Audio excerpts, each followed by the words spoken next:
We want to caveat that the cost of living that we will cover here is of Sydney, Australia, New South Wales, or in fact, Oceania's most populous city. And it's no secret as to why. It's got the most beautiful landscape and most beautiful people. I'm Wade, born and bred Aussie. And I'm Marielle. I moved here from the Philippines 13 years ago. Is that right? Yeah, 13 years ago. So that was in 2010. We've lived in New South Wales all of our lives. I was born and bred in Penrith, go the Panthers. Then we moved over to Rhodes. Correct. Stopped caring about football. Lived there for 7 years. Yes. And now we're in Bondi. Go the Roosters. Yay! One's cost of living obviously varies depending on your lifestyle. Wade likes to think that I spend too much. Way too much. Well, we'll see. In fact, we're actually making a video next week, so make sure that you like and subscribe so you don't miss that one out, to actually maybe potentially prove him wrong or right. And we're filming how much I spend in a week. To kick us off, let's talk about salary. The average salary in Sydney, according to Salary Explorer, is $108,000 Australian dollars, that is. It will obviously be lower for if you look at the whole of Australia, because you get paid more in the bigger cities like Sydney and Melbourne. After tax, with a minimum superannuation contribution of 10.5%, that is 81,233 Australian dollars. Wade reckons that the 108 is plus super, but we will just take that out of the equation. And 81,233 is roughly 6,700. I'm looking at my cheat sheet a month. Wade, can you please explain what is superannuation for our non-Aussie viewers? Superannuation is a retirement savings scheme. So the government forces your employers to put a certain percentage of your salary off into whatever your nominated superannuation fund is. Some of us pick super funds that increase in value. Some of us pick super funds that go down in value. I have switched. People are more familiar with the American terms, which is your 401k. Oh, it's 401, 405. Apparently, people are more familiar with your American terms. The 401k kind of is just money that's there for your retirement, which is when, for Aussies, over 65. For now. For French, I think it's 70 now. Yes, many. We're not going to talk about that. Don't get political. We've actually got a few things booked for this week, so come along with us as we unpack how expensive really is this beautiful place that we call home. I've signed up for an adult swimming refresher course, which is 190 Australian dollars for 4 sessions. So that is $49.50. Is that right, Wade? $49.50 per session. And we just found street parking, which is costing us $5.90 for how long? Just over an hour. I could also park in the private parking here, which is going to be $13.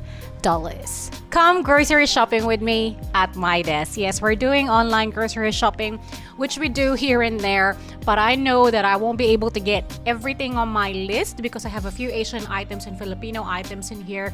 So I'm going to take you to the Filipino store so that you can see how much prices are in here as well. So that was a total of $55.61, and as you can see, they charge $15 for the delivery and 50 cents for the reusable bags. I probably used a few of them. It wasn't a big shop at all, but I still have to go out later.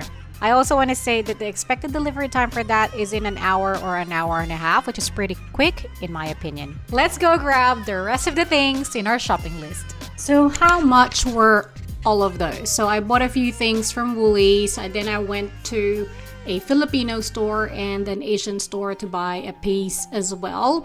Let me check our credit card statement. So Woolies was $11.83. The Filipino store is $34.10, where I bought 6 pieces of salted egg, milkfish, like a dried milkfish but frozen. And what else did I get from that place? I think an achara, papaya pickles, and then also to the Asian store, $6.90, where I bought one thing. So this imported chili garlic sauce. it adds up. So that adds up to $53 roughly for all the things that I bought, plus the one from this morning, which is about $40, with $55 with delivery. I am getting my nails done to match my birthday nails, and I am having my pedicure done, so getting my gel pedicure removed and have it replaced with maybe a normal white. So I'm gonna have to pay for the removal of the gel and then the pedicure as well. All right, I just finished my pedicure, and that was 65 Australian dollars with the removal of the gel as well, which is actually not bad. That was not bad at all. I don't know what happened here. I lost the audio, but this is me explaining that it is my birthday next week. So there's a lot of dining out, and I will take you to one to get a feel for it. We're going to Matisse with my friend Anna to celebrate our birthdays. It's a fine dining restaurant, and they do an 8-course degustation menu for $225 per person plus drinks. Back home now, and that was so good. Definitely worth the money, I would say. And it's actually more of a 10-course menu. Well, it is 8-course degustation menu, but if you count the dishes that you get, there are 10 of them, and definitely really full in the end. And the total bill was $500 AUD flat. So that's the $225 per person degustation menu. And we ordered one cocktail each for $25 per person. Hello. It is my global day off today, so I am doing a lot of life admin, a lot of visit to the doctors. I'm going to have my Botox done, and then I'm going to see my GP for the cyst that they found on my uterus, and then I'm going to see my dental surgeon to check up on my wisdom teeth removal that happened about 2 weeks ago. We will not discuss Botox because we already covered how much beauty services are with my pedicure the other day. But for your reference, my wisdom teeth removal, so they removed 2 of the top one, cost 1,300 Australian dollars, and the anesthetist for 400 AUD.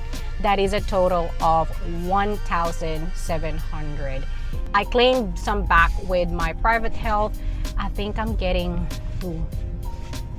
roughly 400 back for the surgery, but the 400 that I paid for the anesthetist is already my out of pocket, or what we call here in Australia the gap that you pay, or what Medicare doesn't cover. My doctor's appointment was $104, but if you pay by credit card, there's a surcharge, so that was $106, and I am going to get $60 back from that from my Medicare. There are GPs here in Australia that you can bulk bill, meaning you don't have to pay out of pocket. Well, quality of service and the queue would definitely vary, and depending on the area where you live, there might not be any. Where we live, there was one, and then they got rid of bulk bill, and I believe they have put it back, and I'm looking at Wade here because we're having brunch. Oh, they haven't put it back? There's still like a $20 gap. Okay, so there is still a gap that you pay. So then there's nowhere, but where we used to live, there was one that does bulk billing. So yeah, depending again where you live, and again your preference as well. Wade will explain though what Medicare is, what bulk billing is for those of you that are not Australians. Medicare is pretty simple, but very expensive. It is just government-funded healthcare. That's all it is. Some places call it a universal benefits. What was it the America had? Obamacare? I think it's called Medicare as well, but only for elderly. So this is just available to all Australian citizens. You get X amount back on most medical services, depending on what it is. It's early-ish, but we're on our way to the gym. There's definitely cheaper ones around, but Mario loves this one. She's currently a member. She goes once a month. She pays $35.95 a week. I'm just on their pay-as-you-go system, and I'll pay $20 to $30 depending on which receptionist I get. Though it is cheaper if you tell them you're going with a personal trainer, which is what we're doing today. And a personal trainer is... So it's $95 per session with a personal trainer. So talking utilities, bills... Favorite things in the world? Things that I can't get Mario to cut out because they're just life necessities. Life necessity is a strong word, but yes, let's go. Some of them are, yes. Our electricity bill. And water, yes, but mobile phone, not necessarily, but very important. Talking bills, We have electricity, we have gas, we pay them quarterly. Roundabouts 150 each every quarter. How much is that a month? 50. 50 a month, yep, great. For those at home not needing calculators, 50 a month for each. AUD. I want to caveat though that the rate that we're paying is obviously for 2 people in a studio apartment. Does it differ where you are in Sydney, love? No, it's always based on usage. Okay. So there's different providers, so there'll be different plans, and you can try and get on peak and off peak and all that kind of stuff. But end of the day, it doesn't really matter where in Sydney you are, you're going to be paying the same kind of prices. It's all based on usage. If you are renting, you actually don't have to pay for water because your landlord will be covering that. We do own our place. How much do we pay for water? Water is about $200 a quarter. The actual usage charge is next to nothing. It's $10 or something, but the fee for connection is $150, so you can't kind of get below that kind of level. It doesn't matter how much you use. So you need to shower more, Wade. Because that also includes your sewage connection and all those other fun things as well. Right. Internet we pay $99 a month for unlimited, what's it called? NBN. Correct, it's NBN. $99 a month. That is a lot. That's a lot. Phone bills. We save money here. Mariel just gets hers paid by work. I have no idea how much it is, so we have to give them an idea of how much a phone bill is. So my phone is paid for by work.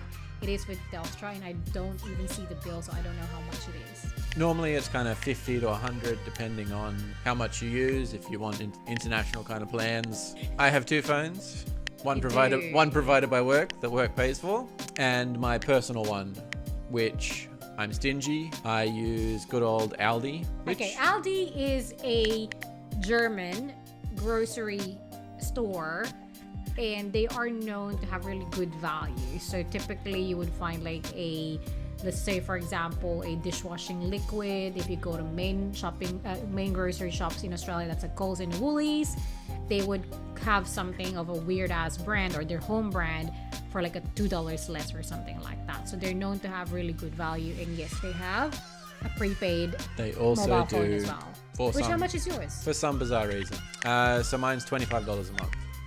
Pretty good. Onto a very contentious one at the moment. Rent. Yes. Prices just keep going up. Nobody really knows what a market rent is at the moment. If you look in our area, it's kind of, for our lovely studio that you see glimpses of in all of our videos, we're told it's about $700 a week. And when we bought this, the agent was telling us we can rent it for $600. Fully furnished. Fully furnished. And now it could potentially go for $700 without anything. Yeah. And if you want some space so that you can lay down on the floor somewhere, 2 bedrooms around $1,500 a week. And we are close to the city. We are in the east, and if you live less than 10 minutes away from the city or 15 minutes from the city, it would probably roughly be the same. But further out, obviously that gets cheaper. We're not going to talk about how much our rent was in words because that was a very long time ago. If you're dreaming for home ownership, the great Aussie dream, we're currently We stopped looking. We were looking for a 2-bedroom apartment, similar area to where we are. The prices come in at kind of a starting point of $2 million, and Mariel just keeps inquiring at the ones that come in at $11 million, and we just kind of laugh and say, oh yes, maybe next time. It's just so funny. Like, how is it $11 million? Literally, was it yesterday, Wade, or the other day? I got an email from... 2-bed plus study for it was so $8 good million though. or something. Oh my gosh. Anyway, moving on. But no, so that dream's not happening. We're smelling shoes for a little bit longer. Cars. Everyone likes to talk about cars, don't they? Oh, another thing that keeps going up. We don't like cars. You probably know at this point that I like fancy things. I am, though, getting better at that. Cars, one thing we don't really care about as much. Yeah, so cars, never too fussed. Gets us from A to B. And you can live without it as well. There's like plenty of go-gets and whatnot. But so where we live, you don't really need a car. Public transport's good. There's bicycle lanes everywhere if you want to be fit at the same point. All of our family is out west, and trying to catch public transport out there just would not work. So you'd need a car to get out to them. Ours is 6 years old now. No, is it? Yep, 6 years old now. So prices are way out of date. We bought it for about 38,000. 35 now. Is it 38? Yeah, I think it was 35, and then you wanted a specific color, and It is a top of the line Ford Focus. Yeah, top of the line It's Ford Ford. Focus. It's still a Ford though. It's a Ford. Financed that at what felt like an exorbitant interest rate of 6.5% or something. Feels very expensive. And tolls.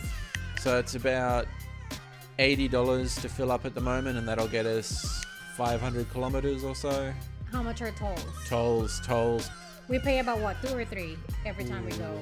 And those tolls will cost us about $15 each way. Data shows that Sydney is indeed an expensive city, but is it worth it?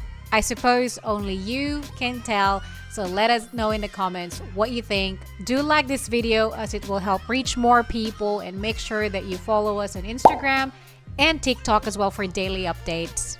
If you enjoyed that, then we recommend that you watch our playlist of where to go and eat in Sydney. Thank you so much for watching. Stay safe.